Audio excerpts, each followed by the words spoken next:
What's going on, everybody? It is your boy Zamboni. I'm a musician and astrologer, and it is time to talk about the astrology of the week ahead.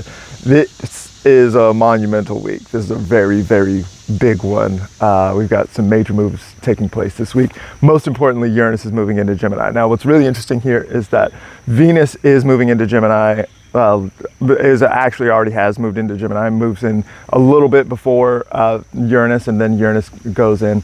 And then, Venus is the planet of sweetness and harmony and cooperation and togetherness and things that typically feel good, taste good, feel soft and smooth, this kind of thing, right?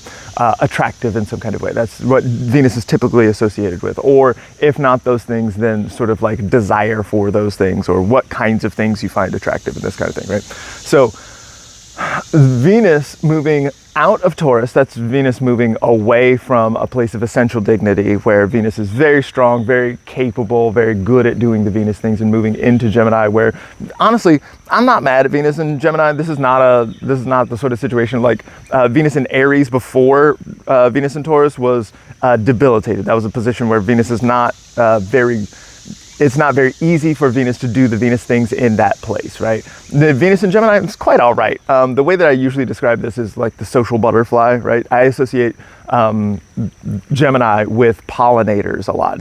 It's the air sign that is dual-sided. It's going back and forth all the time, like this kind of thing, like pollinating, like going from sweet flower to sweet flower, and you're sucking up the nectar and sort of like creating a network in between them and this kind of thing, right? So I really like the idea of the social butterfly and the sort of chattiness of that, the way that we can do conversation and this kind of thing. By the way, if you are interested in creating these kinds of images for yourself, you can go to zambonifunk.com. You can check out Astrology from the Ground Up, which is a course that I have created already. It's got a workbook and everything to go with it. It is a very good way to learn the foundations of astrology from the very bottom, from the ground up.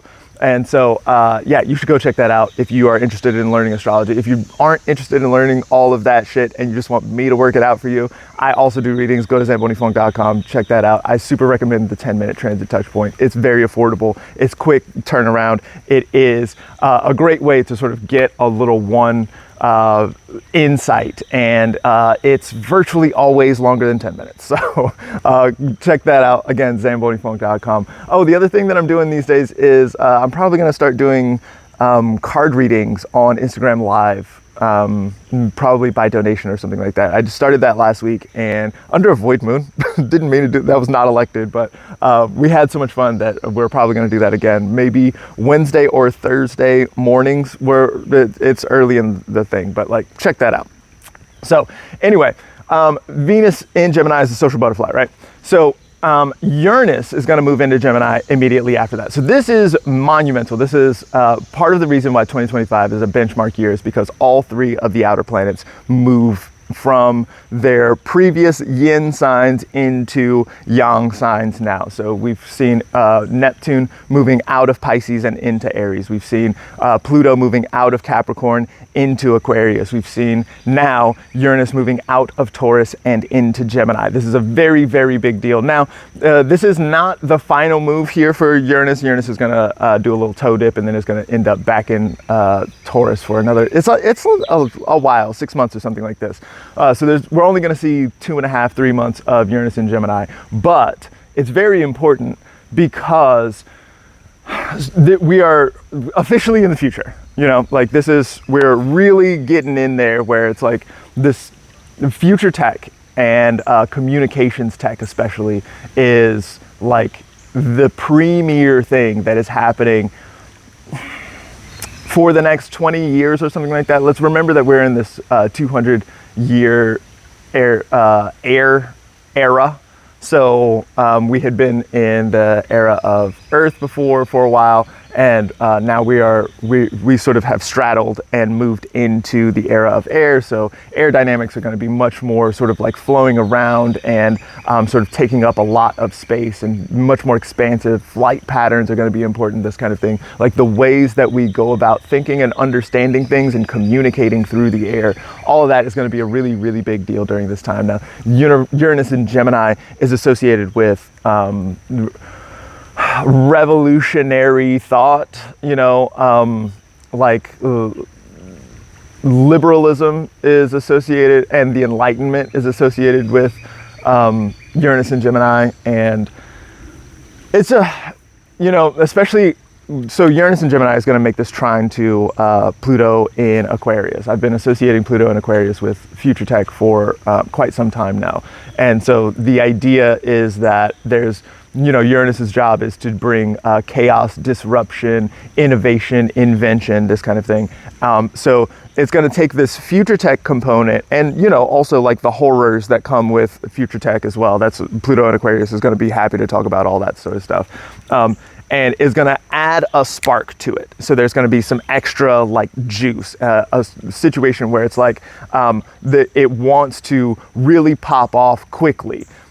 Now, what's interesting about that this week, because that's going to go on for a while. Uranus is one of these outer planets. Uranus is going to spend 7 years in Gemini. Pluto is going to spend 20 years in Aquarius. The era of air is 200 years long. So we're looking at these much longer cycles. But what's happening this week is that Venus is also there in Gemini. So what this tells me is that the future tech situation and the sort of revolutionary ideals, revolutionary being the sort of like outside of the box thinking, and nothing is the same after it's done, right? It's the sort of idea of like the American Revolution, which happened under Uranus and Gemini, that sort of leads to a way of like an economic system and a way of approaching state governments that has like revolutionized the way that the world functions, right? The American empire becomes the dominant force, right?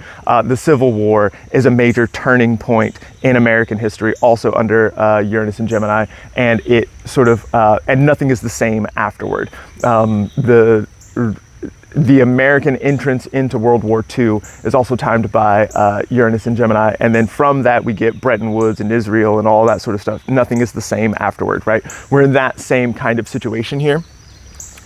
So that's what I'm talking about when I say revolution, right? Like, so good, bad, indifferent, it's going to be a lot of things. It's going to be a lot of innovation. It's going to be a lot of new ways of approaching things, right? New ways of approaching, especially the way that we communicate with each other, markets and this kind of thing. Let's remember that Gemini is a Mercury sign, and Mercury is the mark in market is associated with commerce, which is associated with Mercury. All of that, all that sort of stuff is going to be associated with Mercury. Now, what's interesting here is that Venus is here in Gemini as well. And so the revolutionary ideals, the new ideas, the sort of sheen on future tech continues for a little while. There's something that is sweet. There's a sweet story that gets told about the Gemini things. And if you're interested in looking at your own chart to see what's going on with you, you can look at which house you have Gemini in your chart, and then sort of extrapolate from there what kinds of new innovative things are going to be coming to your life. Like, which area of life are you going to find your most innovative situation? Again, you can go to zambonifunk.com and get a reading if you want me to do that for you. So the Gemini things are ripe for revolutionary, innovative, inventive, new, break up, break down, break through, like change a whole dynamic in that area, right? But right now, there's still a sheen on it. It still looks like fun. It still looks sweet. It still looks Venusian, attractive in some kind of way. So that's really interesting because Mercury, who rules Gemini, is also in the shadow right now. And so Mercury is going to be coming back to the place where it is right now. We're coming up on a Mercury retrograde, which is going to start in the middle of July. I think it's July, 17th, 16th, 17th, something like that. So we've got a couple of weeks left, but before the station happens, but we're in this space now that we're gonna have to look at everything another time. Now that's especially interesting because I know I'm running out of time here, but what's really interesting this week is that, so Uranus moves into Gemini. First thing that happens is we get an opposition from the moon in Sagittarius. Next couple of days, we get the moon in Capricorn opposite to the sun. That's the full moon in Capricorn. That's a major moment of tension and like big feelings happening during that time. Then immediately after that, the moon moves into Aquarius, where we're gonna see a conjunction to Pluto and a trine to Uranus. So it is a great week to get your mind right and think outside the